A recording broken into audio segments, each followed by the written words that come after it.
Yesterday, the DSS decided to invade the Lagos State Assembly, and now we are getting to find out who invited DSS to Lagos Assembly. It has been revealed in a leak memo, the people who organized, this invasion.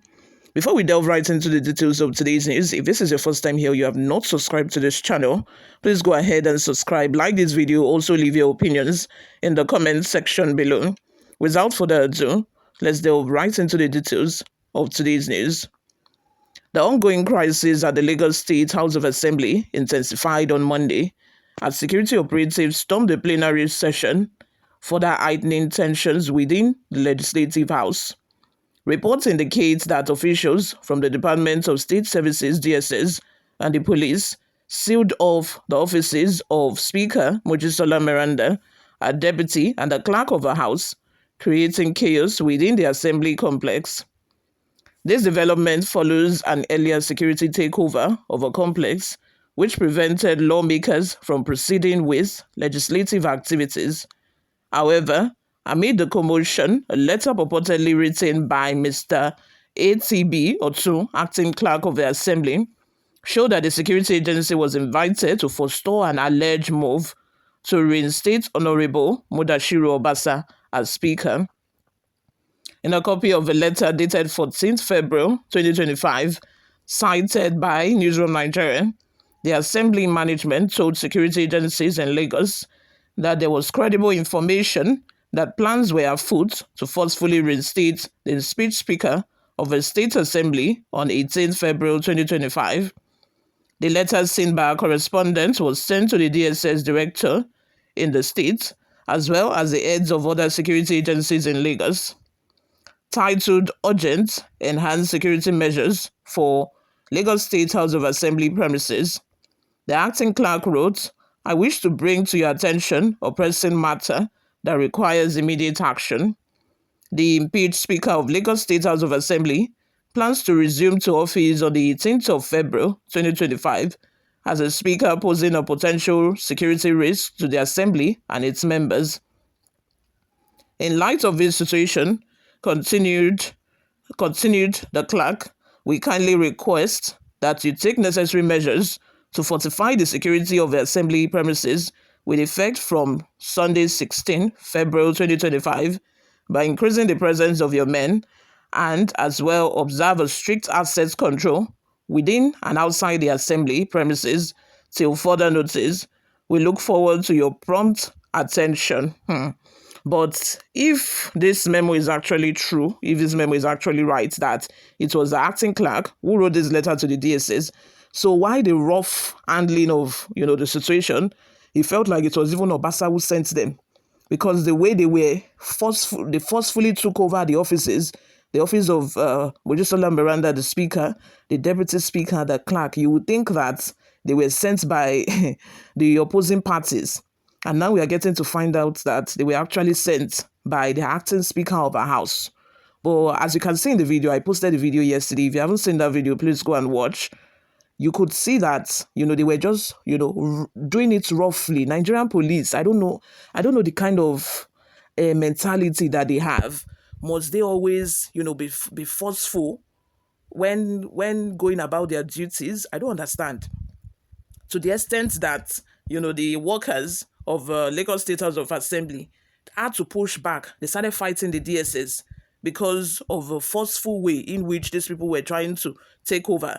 At least if you were trying to make peace reign and you were trying to, put security measures in place to ensure that no takeover happens, because according to the letter, the clerk was just informing them that Obasa planned to take over the Lagos State House of Assembly and restate himself, into the office. You do it in such a way that people will understand that, okay, these people are just doing their job. They are just trying to put in security measures to make sure that no takeover happened. But with the video I saw, it was just chaos and pandemonium everywhere. You guys, before we go, let's take a look at some of the reactions we got online. Sunday Olakone says, APC, no ramification, always like using force to get what they want. It's impunity all the way.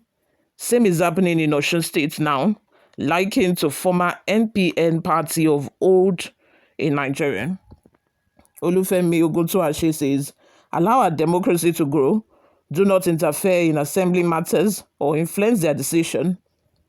Mojope Ambrose says, as Tinubu is using Wike to destroy Fubara's government, so shall Lagos Assembly be destroyed. Idowu Oluwafemi, APC is to be removed from power. They are the problem of this country. Ade says, why will an acting clerk write to invite the police and DSS without informing Madam Speaker? Exactly. I wanted to mention this. Why will the acting clerk, write this kind of memo without informing the speaker? Because it seemed like the speaker wasn't even aware. Because right after all of this chaos happened, the lawmakers had to vote. They gave Miranda a vote of confidence. And during this process, she broke down in tears and started crying. It was obvious that she wasn't informed, about this takeover. When she came with her convoy, it was obviously to start the plenary session for the day. Or it's either that she was informed, but they did not know that it would turn out this way. It's just either of the two. Moving on, if the Madam Speaker was aware and part of those who invited the DSS and the police, why was Madam Speaker initially prevented from entering the assembly complex? Like I said, the Nigerian police and DSS, it's like they've been waiting to get the invitation, and when they got it, they can't overdo. Because with the way they handled all of the issues that happened yesterday, it felt like it was Obasa who invited them. It felt like they were working for the opposing party, because why will you prevent the speaker who invited you to make sure that everything is in order? Why will you prevent her from entering her office? Why will you prevent even the workers from going about their daily activities? Everything, they just turned everything upside down. More explanation is needed from the acting clerk, who may be working underground for some invested interest. That might also be the case, who knows? You all, let's have your thoughts and opinions in the comments section, like I said. But before we go, guys, let's take this very much interesting comment.